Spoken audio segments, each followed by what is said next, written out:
Hello મિત્રો, કેમ છો? તો સ્વાગત છે તમારા બધાનું મારા નવા વિડીયોમાં. તો ઘણા ખરાને એક ક્વેશ્ચન હોય છે કે મારે મેથ્સ ક્યાંથી કરવું જોઈએ, કોની બુક યુઝ કરવી જોઈએ. તો આજે આપણે બુક લિસ્ટનો આખો વિડીયો બનાવવાના છે અને સાથે સાથે યુટ્યુબ પર ફ્રીમાં કઈ કઈ ચેનલ છે જે તમે યુટ્યુબમાંથી મેથ્સ રીઝનિંગ શીખી શકો અને બીજા કોઈ સબ્જેક્ટનો કોન્સેપ્ટ ક્લિયર કરવો હોય તો એ કરી શકો છો. તો આખો વિડીયો જો સ્કીપ કર્યા વગર તો તમને બધો આઈડિયા આવી જશે. પોલીસ કોન્સ્ટેબલમાં જે પાર્ટ એ અને પાર્ટ બી છે એ બધા સબ્જેક્ટ કરવા જરૂરી છે. કોઈ સબ્જેક્ટ એવો નથી જેને સ્કીપ કરી શકાય. તો બધા સબ્જેક્ટમાં આપણે યુટ્યુબ પર ફ્રીમાં કયા લેક્ચરો જોઈ શકીએ એ અને બુક કઈ સારી વાંચી શકો છો તમે એના વિશેનું મેં આખું લિસ્ટ બનાવી છે. તો ચલો આપણે વિડીયો શરૂ કરીએ. આખું લિસ્ટ બનાવ્યું છે મેં, બરાબર. આપણે શરૂઆત કરીએ. પોલીસ કોન્સ્ટેબલ બુક લિસ્ટ, બરાબર. પાર્ટ એમાં 80 ગુણ છે અને એમાં પણ 40% લાવવા જરૂરી છે. તો આપણે જોઈએ ગણિતના 30 માર્ક્સ છે કોન્સ્ટેબલમાં. તો ગણિતમાં શું કરવાનું, નીરજ ભરવાડની બુક લઈ દેવાની, બરાબર. એ સારી છે, બેસ્ટ બુક. અહીંયા બુક લખેલી છે અને બાજુમાં આપણે યુટ્યુબમાં ફ્રીમાં ક્યાંથી લેક્ચર જોવા એ લખેલું છે, બરાબર. ગણિત માટે નીરજ ભરવાડ બુક, પછી પ્રેક્ટિસ માટે વેબ સંકુલની લઈ શકો છો, બરાબર. તો જો તમારે બુકથી જ કરવું હોય તો નીરજ ભરવાડની બુક લઈ દેજો, ગણિતની નવી એડિશન આવી છે અને વેબ સંકુલની બુક પ્રેક્ટિસ માટે છે, બરાબર. અને યુટ્યુબ પર ગણિતનું ફ્રીમાં ક્યાંય કહ્યું છે તો હેક્ઝા મેથ્સ કરીને છે, બરાબર. એ જોઈ શકો છો. વેબ સંકુલના પણ ફ્રીમાં છે લેક્ચર. કિશન ટીચિંગ કરીને છે, એમના પણ ફ્રીમાં છે. અને બકુલ પટેલ છે, એમનું પણ જોઈ શકો છો. અને એક વસ્તુ યાદ રાખજો કે હજુ એક છે પોકેટ લર્નિંગ, બરાબર. પોકેટ લર્નિંગ કરીને છે એ એકવાર જોઈ લેજો તમે. તો એમનું પણ ફ્રીમાં છે, બધું એપ્લિકેશનમાં પણ ફ્રીમાં છે અને યુટ્યુબ પર પણ ફ્રીમાં છે, બરાબર. પછી બીજું છે રિઝનિંગ. રિઝનિંગ કેટલા માર્ક્સનું છે? 30 માર્ક્સનું છે. રિઝનિંગ પણ કરવાનું છે, 30 માર્ક્સનું છે. પાર્ટ એમાં જરૂરી છે એટલે. તો રિઝનિંગ નીરજ ભરવાડની બુક છે એ પાર્ટ 1 અને પાર્ટ 2 છે. પાર્ટ 1 છે એ શીખવા માટે છે અને પાર્ટ 2 છે પ્રેક્ટિસ કરવા માટે છે. તો આ એ લાવી શકો છો. વેબ સંકુલની પણ સારી છે. આ બંનેમાંથી કોઈ એક લાવો તો પણ વાંધો નહીં. હું કહું ત્યાં સુધી નીરજ ભરવાડની તમે રિઝનિંગની બુક લાવશો તો તમને વાંધો નહીં આવે, બરાબર. પછી યુટ્યુબ પર ફ્રીમાં ક્યાંથી જોઈ શકો તો રિઝનિંગ છે, વેબ સંકુલનું પણ મૂકેલું છે, કિશન ટીચિંગનું મૂકેલું છે અને પોકેટ લર્નિંગ વાળું છે એને પણ મૂકેલું છે. તો એમનું પણ કરી શકો છો. આ ત્રણમાંથી કોઈ એકનું કરો તો તમારું રિઝનિંગ છે એ બહુ સારું થઈ જશે. પછી ગુજરાતી. ગુજરાતી 20 માર્ક્સનું છે, ફકરા ઉપરથી જવાબ આપવાના છે, બરાબર. તો યુવાનું બેસ્ટ છે અને કાજીનું બેસ્ટ છે, બરાબર. તો આ બંનેમાંથી કોઈ એકનું બુક કરશો તો પણ વાંધો આવે નહીં. યુટ્યુબ પર મોકલ્યું પણ એ કંઈ જરૂર નથી આપણે લાગતું. જેટલું જરૂર હોય એટલું હું તમને કહીશ. તો આ ટોટલ થયું પાર્ટ એ 80 માર્ક્સનું છે અને એમાં 40% લાવવાના છે. એનો મતલબ એમ કે 32 માર્ક્સ તો આપણે લાવવાના રહેશે પાર્ટ એમાં. હવે પાર્ટ બીની વાત કરીએ. પાર્ટ બીમાં 120 માર્ક્સનું છે, બરાબર. એમાં 40% લાવવાના છે. એટલે એનો મતલબ એમ કે 48 માર્ક્સ આમાં પણ લાવવાના છે આપણે, બરાબર. તો હવે જોઈએ આપણે કે 30 માર્ક્સનું બંધારણ એકલું છે. પાર્ટ બીમાં 30 માર્ક્સનું બંધારણ એકલું છે. તો આપણે શું કરવાનું છે, બુક એકલી વાંચીશું. બેસ્ટ બુક કઈ છે? યુવાની બેસ્ટ છે અને કાજીની બેસ્ટ છે. આ બંનેમાંથી કોઈ એક લાવી દો તમે તો યુવાની બેસ્ટ છે મારા ખ્યાલથી. તો યુવાની લાવી દેજો, બરાબર. અને યુટ્યુબ પર તમારે ફ્રીમાં જોવું હોય તો વેબ સંકુલમાં નિર્મલ પટેલ કરીને સર છે તો એમના લેક્ચર જોઈ લેજો, એટલે તમને ખૂબ યુઝફુલ થશે. મેં એમને જો લેક્ચર જોઈ અને બહુ સારી બંધારણનું પકડ આવી જાય છે. એમ વેબ સંકુલના બહુ સારું છે.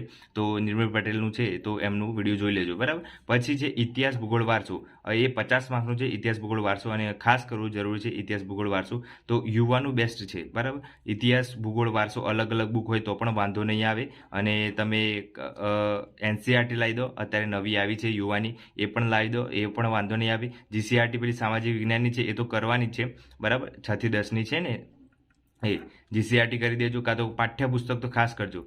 પાઠ્યપુસ્તક તો ખાસ કરવાના છે એટલે પાઠ્યપુસ્તક કરી દેજો. કાં તો જીસીઆરટી, એનસીઆરટી. પછી અલગ અલગ બુક હોય તમારી જોડે, ઇતિહાસની અલગ હોય, ભૂગોળની અલગ હોય, વારસાની અલગ હોય, બરાબર. પણ અલગ અલગ હોય. યુવાની બેસ્ટ છે. યુવાની હશે અલગ અલગ તો તમારે વાંધો આવે નહીં. બીજા કોઈ પ્રકાશનની હશે તો પણ વાંધો નહીં, બધામાં સેમ જ હોય છે ઇતિહાસ ભૂગોળ વારસો.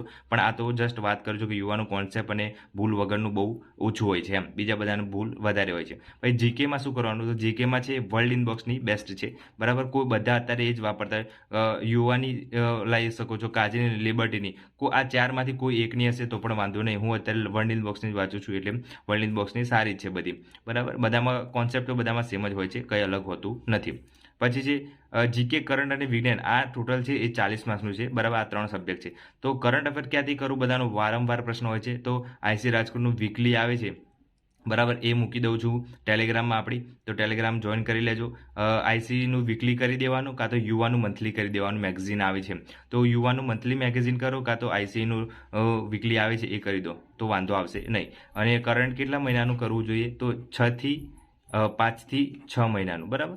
5 થી 6 મહિનાનું કરો એટલે તમારું ઇનફ છે. પછી વિજ્ઞાન છે. વિજ્ઞાનમાં ટોપિક આપેલા છે, એટલું યાદ રાખજો બરાબર. ટોપિક આપેલા છે એટલે આપણે શું કરવાનું છે, વિજ્ઞાનનું છે, યુવાનું બુક છે અને વેબ સંકુલની પણ બુક છે. તો એ જોઈ લેજો એકવાર તમે વિજ્ઞાનની. અને વેબ સંકુલનું આપણે જોઈએ તો યુટ્યુબ પર ફ્રીમાં અકરમ સરે વેબ સંકુલનું વાવાઝોડું વાળું સિરીઝ છે, એ જોઈ લેજો એકવાર અકરમ સરનું બરાબર. અને વિજ્ઞાન માટે બધો જેટલા ટોપિક છે ટોપિક વાઇઝ કવર થઈ જાય છે અને એકવાર જોવાય અને તમારો ટાઈમ છે એ વેસ્ટ નહીં જાય. એમાં બેસ્ટ થશે તમારું વર્ક. એ વિજ્ઞાનનું બહુ સારું છે.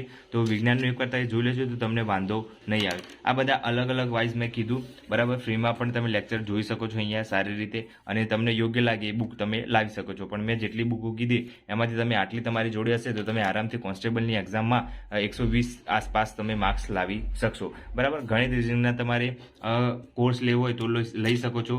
નીરજ ભરવાડનો કાં તો બકુલ પટેલનો, બંનેમાંથી કોઈ એકનો લઈ શકો છો ગણિત રીઝનિંગ માટે. બાકી કોઈનો કોર્સ લેવાની જરૂર નથી. આ જેટલા વાંચવાવાળા સબ્જેક્ટ છે એનો કોર્સ લેવાની જરૂર નથી. બધું ફ્રીમાં જ તમે લઈ શકો છો લાભ, અને બધું ફ્રીમાં મોકલ્યું છે અત્યારે યુટ્યુબમાં કોઈ બી વસ્તુ છે. અને તમારે હિન્દીમાં કંઈ બી જોઈતા હોય તો હિન્દીવાળા પણ બહુ સારું ભણાવે છે ગણિત અને રીઝનિંગનું શોર્ટકટ ટ્રીકો, તો એ પણ કરી શકો છો. અને આ લેવલ છે એ SSC લેવલનો બધા જે ક્વેશ્ચનો છે મેથ્સ રીઝનિંગ માટે એ ખાસ કરી દેજો.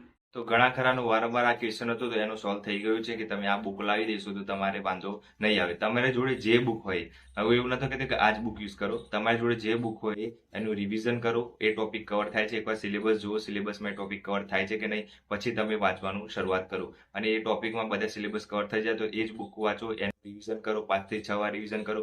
જેમ નજીક એક્ઝામ આવશે એમ વાંચવાનું મન નહીં થાય, પણ બને ત્યાં સુધી તમારે રિવિઝન જ કરવાનું છે. બીજું કાંઈ નવું કરવાનું નથી. અને નવી 2-3 બુકો લાવવાની જરૂર નથી એક સબ્જેક્ટની. જેમ કે ઇતિહાસની 2-3 બુકો લાવી દો, પછી ભૂગોળની લાવી દો, એવું કરવાની જરૂર નથી. કોઈ એક બુકનો યુઝ કરો અને એ પર્ટિક્યુલર એને જ રિવિઝન કરતા રહો. દરરોજ એનું રિવિઝન કરવાનું. જો તમારે બધું થઈ ગયું છે તો રિવિઝન જ કરો. અને જેને નથી થયું એ શીખવાનું ટ્રાય કરો. કોઈ પણ એક સબ્જેક્ટ સ્કીપ કરવાની જરૂર નથી. જો સ્કીપ કરશો તમે તો બીજા માર્ક્સ લઈ જશે, એટલું સમજવાનું. જેને મેથ્સ વીક છે તો એ મેથ્સને તમે શીખવાનું ટ્રાય કરો. બહુ બધા કોમેન્ટ એક જ આવે છે કે મને મેથ્સ નથી આવડતું, મેથ્સ નથી આવડતું. તો મેથ્સને શીખવાનું ટ્રાય કરો, કાં તો તમે કોઈ કોર્સ પરચેસ કરી લો બહુ સસ્તામાં. જો આ વખતે તમારી લિસ્ટમાં નામ લાવવું છે અને તમારે પોલીસ બનવું છે તો એમાં તમારે મહેનત કરવી પડશે. થોડાક તો તમારે પેલું કરવું જ પડશે. એટલે ધ્યાન રાખવાનું કે આપણે કયા સબ્જેક્ટમાં કાચા પડીએ છીએ. જે સબ્જેક્ટમાં કાચા પડતા એમાં તમારે વધારે મહેનત કરવાની. જે આવડે છે એ સબ્જેક્ટને છોડી નહીં દેવાનું, એનું રિવિઝન કરવાનું થોડું. પણ બને ત્યાં સુધી જે નથી આવડતું એનું રિવિઝન કરતું રહેવાનું. અને આપણે પ્લાનિંગનો વિડીયો બનાવી દીધો છે તો એકવાર પ્લાનિંગનો એકવાર સ્ટ્રેટેજી વાળો વિડીયો જોઈ લેજો બરાબર. અને આપણે નેક્સ્ટ વિડીયો છે એ ટાઈમ ટેબલ ઉપર લાવીશું કે દરરોજનું શું વાંચવું જોઈએ, શું ના વાંચવું જોઈએ એ બધું. તો એમાં તમને યાદ આવે કે મારે આજે આ રહી ગયું છે તો આ આજે મારે પૂરું કરીને સુવાનું છે એમ. એટલે ડેલીનું ડેલી કરશો તમે તો તમારે વાંધો નહીં આવે. તો એક વસ્તુ યાદ રાખવાની, મારે દરરોજનું શું પ્લાનિંગ હોવું જોઈએ. હવે મારે 12 કલાક વાંચવાનું છે, 12 કલાકમાં કયા સબ્જેક્ટ વાંચવા જોઈએ. 12 કલાકમાં ડિવાઇડેડ કરી દેવાના કે આપણે ટોટલ કોન્સ્ટેબલમાં 8 સબ્જેક્ટ છે. તો સવારે વહેલા ઉઠીશ તો મને મેથ્સ નથી આવડતું તો હું સવારે મેથ્સ કરીશ, કેમ કે બપોરે મને કંટાળો આવે છે મેથ્સ કરવાનો. તો સવારે મેથ્સ કરીશ, પછી બપોરે છે હું વાંચવાના જે સબ્જેક્ટ છે ઇતિહાસ ભૂગોળ વાંચો એ વાંચીશ, અને સાંજે છે હું એનું રિવિઝન કરીશ બધું. તો એવું રીતના તમારે ડિવાઈડ કરી દેવાના, તમને જે સબ્જેક્ટ ફાવતો હોય એ પ્રમાણે બરાબર. તો તમને સારી રીતે સમજાય એવી રીતે તમે તમારું ટાઈમ ટેબલ બનાવી શકો છો. હું ટાઈમ ટેબલ જે બનાવું એ મારા માઇન્ડસેટના પ્રમાણે બનાવી શકું છું. તમે તમારું માઇન્ડસેટના પ્રમાણે બનાવો, પણ હું જે રીતના ફોલો કરું છું એ રીતના તમે ફોલો કરો બરાબર. તો તમારે ચોક્કસથી વધારે રિઝલ્ટ સારું આવશે.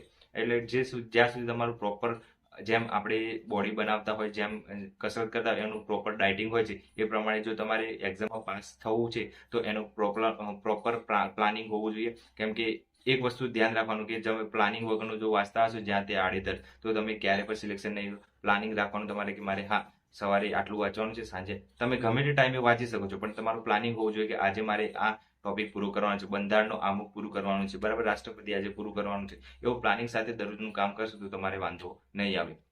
કઈ બી ડાઉટ હોય તો તમે મને કોમેન્ટમાં જણાવી શકો છો બરાબર. અને ચેનલ પર નવા તો સબસ્ક્રાઇબ કરી દેજો. વિડીયો યુઝફુલ લાગ્યો હોય તો કોમેન્ટ કરજો, મને આઈડિયા આવે કે નેક્સ્ટ આવી રીતે કંઈ બી નવું ભૂલ થઈ ગયું હોય તો હું તમને જાણ કરી શકું. તમારે કંઈ બી પ્રોબ્લેમ હોય તો હું તમને કહી શકું. કોમેન્ટ એટલા માટે કરજો કે મને થોડું મોટિવેશન મળે અને તમારા માટે કંઈ નવો વિડીયો બનાવી શકું બરાબર. અને આટલી જેટલી બુકો મેં કીધી છે એ તમારી જોડે ના હોય તો લાવી દેજો તો તમને પાસ થવામાં મદદરૂપ થશે. બાકી એક બુકથી પાસ થવાય નહીં, કેમ કે અત્યારે કોમ્પિટિશન એટલી બધી વધી ગઈ છે, બધા વિદ્યાર્થીઓ તૈયારી કરે છે અને બધાને ઓલમોસ્ટ બધું થઈ ગયું છે બરાબર. એટલા માટે તો આ ફિલ્ડમાં પાછળ ના રહેજો. એના માટે હું વારંવાર તમારે માટે વિડીયો બનાવતો રહું છું, તો થોડો સપોર્ટ કરતા રહેજો. અને આજ માટે આટલું રાખીએ અને જય હિન્દ, જય ભારત.